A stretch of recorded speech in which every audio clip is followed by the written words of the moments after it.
Fire is not a substance, but a rapid oxidation reaction. Combustion.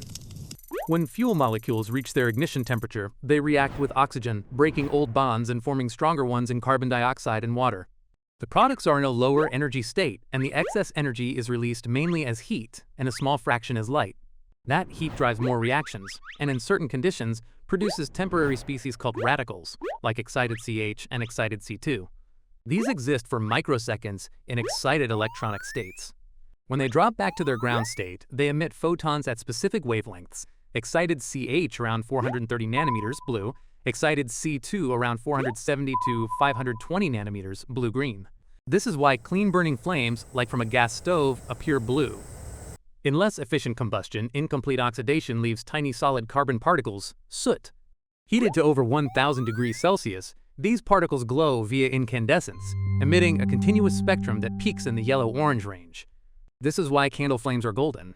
So, flame color can come from two main sources.